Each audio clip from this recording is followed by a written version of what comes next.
አሰላሙ አለይኩም ወራህመቱላሂ ወበረካቱ። የተወደዳችሁ እንዴት ቆያችሁን? የመጋቢት 17 2017 ዓመተ ልደት ሚንበር ኸበር ጀመረ። የዕለቱን ሚንበር ኸበር እየመራው ፋይዛ ሙሐመድ ከናንተ ከተመልካቾች ጋር ቆያለሁ። እስከ ፍጻሜው አብራችሁን እንድትዘልቁ በአክብሮት እየጋበዝኩ ለዕለቱ ከያዝናቸው ጉዳዮች መካከል አበይቱን አስቀድማለሁ። ከቅርብ ጊዜ ወዲህ በውጪ ምንዛሪ ረገድ ግምታዊ አስተሳሰቦች መታየት በመጀመራቸው ጥንቃቄ እንዲደረግ ብሔራዊ ባንክ አሳሰበ። በቴክኖሎጂ ዘርፍ የተሰሩ ስራዎችን ለዓለም ለማሳየት ያለመ የቴክኖሎጂ ኤክስፖ በግንቦት ወር ሊካሄድ ነው። ከዓለም አቀፍ ደግሞ አሜሪካ በሶሪያ ላይ ጣለችውን ማዕቀብ ለመቀልበስ የሚያስችሉ ቅድመ ሁኔታ ዝርዝር የያዘ ሰነድ ለሀገሪቱ አቀረበች የሚሉት የሚንበር ኸበር አበይት ጉዳዮች ናቸው። አብራችሁን እንድትቆዩ በድጋሚ እየጋበዝን ወደ ቀዳሚው ኸበር አልፋለሁ። ከቅርብ ጊዜ ወዲህ በውጪ ምንዛሪ ረገድ ግምታዊ አስተሳሰቦች መታየት በመጀመራቸው ጥንቃቄ እንዲደረግ ብሔራዊ ባንክ አሳሰበ። አህመድ አብዱራህማን ዝርዝር አለው። ከቅርብ ጊዜ ወዲህ በውጭ ምንዛሬ ረገድ ግምታዊ አስተሳሰቦች መታየት በመጀመራቸው ጥንቃቄ እንዲደረግ ብሔራዊ ባንክ አሳሰበ። የኢትዮጵያ ብሔራዊ ባንክ ከቅርብ ጊዜ ወዲህ በውጭ ምንዛሬ ረገድ ግምታዊ አስተሳሰቦች ማለትም ኤክስፔክቴሽንስ መታየት በመጀመራቸው ጥንቃቄ እንዲደረግ ያሳሰበው የባንኩ የገንዘብ ፖሊሲ ኮሚቴ ሁለተኛ ስብሰባውን ካደረገ በኋላ ባወጣው መግለጫ ነው። ማክሰኞ መጋቢት 16 2017 የተደረገውን ስብሰባ ተከትሎ የወጣው መግለጫ ኮሚቴው የዋጋ ግሽበት፣ የፊስካል ፖሊሲ ትግበራ፣ የውጭ ኢኮኖሚ የገንዘብ አቅርቦትና ፋይናንስ ዘርፍ እንቅስቃሴዎችን እንዲሁም በሀገር ውስጥ የማክሮ ኢኮኖሚ ሁኔታዎች ላይ ጉልህ አንድምታ ያላቸውን ዓለም አቀፍ ሁኔታዎች ግምገማ እንደተካሄደበት የሚገልጽ ነው። በግምገማው መሰረት ከውጭ ምንዛሬ አስተዳደር ጋር በተያያዘ በተለይም በውጭ ምንዛሬ ተመን ከቅርብ ጊዜ ወዲህ ግምታዊ አስተሳሰቦች ማለትም ኤክስፔክቴሽንስ መታየት መጀመራቸውን መገምገሙን የገለጸው ኮሚቴው ይህ ሁኔታ በአጠቃላይ ማክሮ ኢኮኖሚው ላይ አሉታዊ ተጽዕኖ ሊፈጥር ስለሚችል ቁጥጥር ሊደረግበት እንደሚገባ አሳስበዋል። ከዚሁ ጋር በተገናኘ መታየት የጀመረው ግምታዊ አስተሳሰብ ከሚያስከትላቸው አሉታዊ ተጽዕኖዎች መካከል ዋነኛው የዋጋ ግሽበት እንዲያንሰራራ ግፊት መፍጠር በመሆኑ የብሔራዊ ባንክ የፖሊሲ ተመን አሁን ባለበት 15 በመቶ እንዲቆይ ውሳኔ አሳልፏል። በሌላ በኩል ኮሚቴው በየካቲት ወር 15.0 በመድረስ ቅናሽ አሳይቷል ያለው የዋጋ ግሽበት በቀጣይ ባሉት ወራት ትርጉም ባለው መልኩ እስኪቀንስ ድረስ አሁን ያለው የገንዘብ ፖሊሲ አቋም ተገቢ በመሆኑ ሊቀጥል ይገባል ብሏል። ከቅርብ ጊዜ ወዲህ የሚታየው የውጭ ምንዛሪ አስተዳደር ጉዳይ ልዩ ትኩረት ሊሰጠውና ወደ ኢኮኖሚው የሚገባው የገንዘብ መጠን በገንዘብ ፖሊሲው ላይ ያልተፈለገ አሉታዊ ተጽዕኖ እንዳያሳድር መጠንቀቅ እንደሚያሻም አሳስበዋል። ከዋጋ ግሽበት ጋር ተያይዞ አሁንም ድረስ በከፍተኛና መካከለኛ ጊዜ ሊደረስበት ከታሰበው የነጠላ አሃዝ በላይ በመሆኑ አሁንም ቢሆን ጠበቅ ያለ የገንዘብ ፖሊሲ መከተል አስፈላጊ መሆኑን ኮሚቴው አስገንዝበዋል። ይህ የኮሚቴው መግለጫ የባንክ ዘርፍ ዝቅተኛ የተበላሸ ብድርና በቂ ካፒታል ያለው በመሆኑ ጤናማና የተረጋጋ ነው ሲል ያትታል። ይሁን እንጂ አንዳንድ ባንኮች በተወሰነ መልኩ የጥሬ ገንዘብ እክል ማለትም ሊኩዊዲቲ እጥረት እንደሚታይባቸው አመላክቷል። ለዚህ መነሻ ሆኗል ያለው በተወሰኑ ባንኮች ዘንድ የብድርና የተቀማጭ ሂሳብ ጥምርታ ከፍተኛ መሆኑን ነው። ነገር ግን የባንክ ለባንክ ግብይትና በብሔራዊ ባንክ በኩል ቋሚ ብድር መጀመሩ የአንዳንድ ባንኮችን ችግር እንደቀረፈ ገልጿል። በሰኔ 2017 ቀጣይ ስብሰባውን እንደሚያካሄድ የተገለጸው የገንዘብ ፖሊሲ ኮሚቴው ቀጣዩን የገንዘብ ፖሊሲ ውሳኔ ወደፊት በሚከሰቱ የዋጋ ግሽበት ውጤቶች ላይ ተመስርቶ እንደሚያሳልፍም ጠቁሟል። የኢትዮጵያ ብሔራዊ ባንክ የገንዘብ ፖሊሲ ኮሚቴ የተቋቋመው በተሻሻለው የባንኩ ማቋቋሚያ አዋጅ ቁጥር 1359/2025 አንቀጽ 23 መሰረት መሆኑ ተገልጿል። የሲርለና የተሰኘው የበጎ አድራጎት ድርጅት የኢድ አልፈጥር በዓልን ምክንያት በማድረግ ደጋፊ ለሌላቸው ህፃናት የአልባሳት ድጋፍ አደረገ። የሲርለና የተሰኘው የበጎ አድራጎት ድርጅት በመጪው እሁድ አሊያም ሰኞ ይውላል ተብሎ የሚጠበቀውን የኢድ አልፈጥር በዓልን ምክንያት በማድረግ ደጋፊ ለሌላቸው ህፃናት የአልባሳት ድጋፍ ያደረገው ዛሬ ረቡዕ መጋቢት 17 2017 ዓመተ ልደት ነው። በድርጅቱ ግቢ በተደረገው ድጋፍ የተካተቱት 1400 ህፃናት መሆናቸው ተገልጿል። ድጋፍ የተደረገላቸው የቲምና ደጋፊ የሌላቸው ህፃናት ወላጆች በተገኙበት ከሲርለና የበጎ አድራጎት ድርጅት የተበረከተላቸውን የኢድ አልባሳት ተቀብለዋል። የድርጅቱ መስራችና ስራ አስኪያጅ ኡስታዝ ኑሩ ቱርኪ ድጋፉ የተደረገው ህፃናቱ የኢድ አልፈጥር በዓልን ደስተኛ ሆነው እንዲያሳልፉ ታሳቢ በማድረግ ነው ሲሉ ለሚንበር ቲቪ ተናግረዋል። የልብስ ስጦታ ነው። የኢዱ ፕሮግራም ዋዜማ ቅዳሜ ኢንሻአላህ እናለብሳለን። ዛሬ እንግዲህ 7,200,000 ብር የሚያክል ከዘካ በተሰበሰበ ከአባላት በተሰበሰበ ከቲክቶክ በተሰበሰበ 10 ልጅ አለብሳለሁ 20 ልጅ አለብሳለሁ ብለው በነየቱ ወንድምና እህቶቻችን በተሰበሰበ በእንደዚህ አይነት መልኩ በተሰበሰቡ ገንዘቦች ለ1400 የሚያክሉ ህፃናት ልጆቻችን እስከ 10 ዓመት ያሉት አንድ አይነት ልብሶች ከ10 ዓመት በላይ ያሉት ደግሞ 6500 ብር ተሰጧቸው ልብስ ራሳቸው ሄዶ እንዲገዙ ገዝተው ራሳቸው በሚፈልጉት እድሜያቸው እስከ 10 የሆኑ ልጆች አንድ አይነት መልበስ ደስ ይላቸዋል። ከፍ ያሉ ደግሞ ልጆች ወደ አይን አፋርነት ስለሚሄዱ የልጅ መልበስ አልፈልግም ስለሚሉ ዋና የተፈለገውኛ ማስደሰት ስለሆነ የነሱን ፍላጎት መጠበቅ ስለሆነ ወላጆቻቸውንም ልጆቻቸውን አማክረን ራሳችን ብንገዛ ብለው ነውና እኛም ደግሞ ይሄንን አፕሮች እንፈልገዋለን።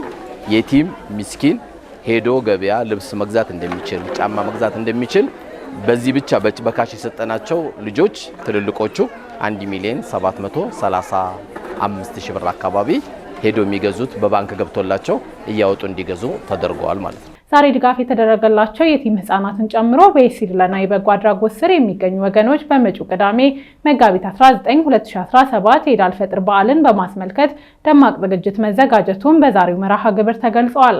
የሲርለና የተሰኘው የበጎ አድራጎት ድርጅት ከዚህ ቀደም ተመሳሳይ ድጋፎችን የሚያደርግ እንደሆነ የድርጅቱ ኃላፊዎች ገልጸዋል። በቴክኖሎጂ ዘርፍ የተሰሩ ስራዎችን ለዓለም ለማሳየት ያለመ የቴክኖሎጂ ኤክስፖ በግንቦት ወር ሊካሄድ ነው። የኢትዮጵያ ቴክኖሎጂ ኤክስፖ 2025 ከግንቦት 8 ጀምሮ ለ3 ቀናት በአዲስ አበባ እንደሚካሄድ የተገለጸው በዛሬው ዕለት ነው።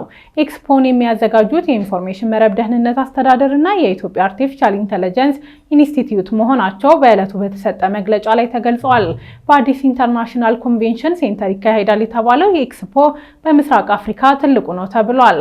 እንደ አዘጋጆቹ ከሆነ ኤክስፖ የሳይበር ደህንነት፣ አርቲፊሻል ኢንተለጀንስ፣ ፋይንቴክ፣ ስማርት ሲቲ እና የቴክኖሎጂ ትምህርትን መሰረት ያደረገ 5 የትኩረት መስኮችን የያዘ ነው። በቴክኖሎጂ ዘርፍ እንደ ሀገር የተሰሩ ስራዎችን ለዓለም ለማሳየትና በቀጣይ መሰራት የሚገቡ ጉዳዮች ላይ ተጨማሪ አቅምን ለመፍጠር ያለመ እንደሆነም ተገልጿል። በኤክስፖ ላይ የኤአይ እና ሮቦቲክስ ውድድሮች፣ አውደ ርዕዮች እንዲሁም ከኢትዮጵያ አልፎ ለአፍሪካ አቅምን የሚፈጥሩ በርካታ የጎንዮሽ ውይይቶች እንደሚደረጉም ተመላክቷል። በአውደ ርዕዩ ላይ 10,000 እንግዶች ይታደማሉ ተብሎ ይጠበቃል። የተወደዳችሁ የተከታተላችሁ የምትገኙት ሚንበር ኸበርን ነው። አብራችሁን ስላላችሁ ደስ ይለናል። ለሚንበር ኸበር ጥቆማ ወይም ማስተያየት ካላችሁ በአጭር የስልክ ቁጥር 9282 ላይ ብትልኩልን አጣርተን መልሰን ለእናንተው እናቀርባለን። የሚቀናችሁ ማህበራዊ ሚዲያ ከሆነ በሁሉም አማራጮች @ሚንበር ቲቪ ብላችሁ ብትፈልጉን ታገኙናላችሁ። ድረገጻችንን www.minbertv.com ብትጎበኙ ደግሞ አዳዲስ መረጃ ታገኛላችሁ። አሁን ደግሞ የዕለቱን አብይ ጉዳይ እናስታውሳችሁና እንመለስ። ከቅርብ ጊዜ ወዲህ በውጪ ምንዛሬ ረገድ ግምታዊ አስተሳሰቦች መታየት በመጀመራቸው ጥንቃቄ እንዲደረግ ብሔራዊ ባንክ አሳሰበ። ከዚሁ ጋር በተገናኘ መታየት የጀመረው ግምታዊ አስተሳሰብ ከሚያስከትላቸው አሉታዊ ተጽዕኖዎች መካከል ዋነኛው የዋጋ ግሽበት እንዲያንሰራራ ግፊት መፍጠር በመሆኑ የብሔራዊ ባንክ የፖሊሲ ተመን አሁን ባለበት 15 በመቶ እንዲቆይ ውሳኔ አሳልፏል።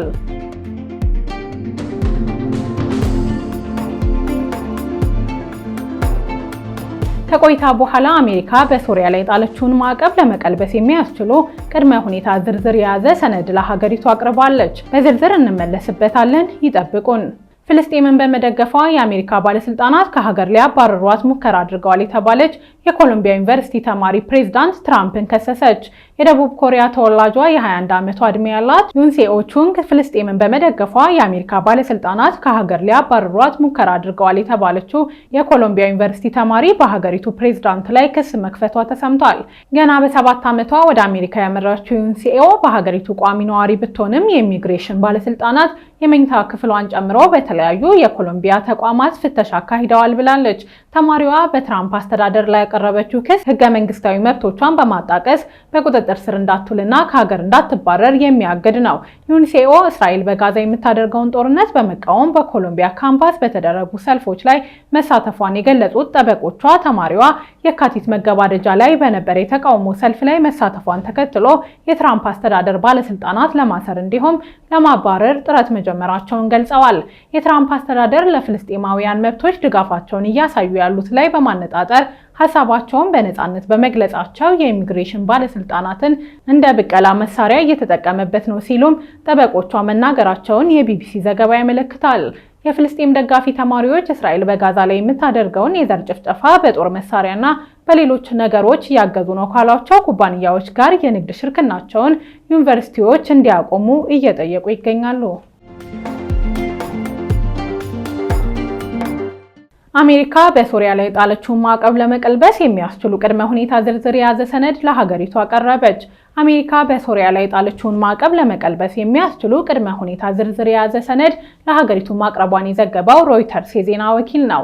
ስለ ጉዳዩ የሚያውቁ 6 ምንጮችን ዋቢ ያደረገው የዜና ወኪሉ ሰነዱ ለሶሪያ ውጭ ጉዳይ ሚኒስትር አሰድ አሽባኒ ያቀረቡት የቀጠናው የአሜሪካ ባለስልጣናት መሆናቸውን አስነብቧል። ባለስልጣናቱ ሰነዱን ያስረከቡበት በቤልጂየም ብራሰልስ በተካሄደ የሶሪያ ድጎማ ማሰባሰቢያ መርሃ ግብር ላይ ነው። የዜና ተቋሙ ለዘገባው ዋቢ ካደረጋቸው መካከል 2 የአሜሪካ ባለስልጣናትና በቀጠናው የሚሰሩ የሶሪያ ዲፕሎማቶች ይገኙበታል።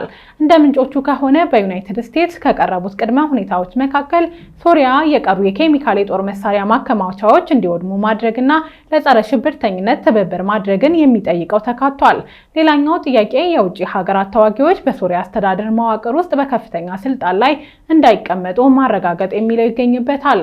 ሁለቱ የአሜሪካ ባለስልጣናትና የዋሽንግተን ምንጮች እንዳሉት ደግሞ የትራምፕ አስተዳደር ከ10 ዓመት በፊት በሶሪያ ውስጥ የጠፋውን የአሜሪካ ጋዜጠኛ ኦስቲን ታይሰንን ለማግኘት የአሜሪካን ጥረቶች ለማገዝ ሶሪያ የግንኙነት ሰው እንድትሾም ጠይቃለች።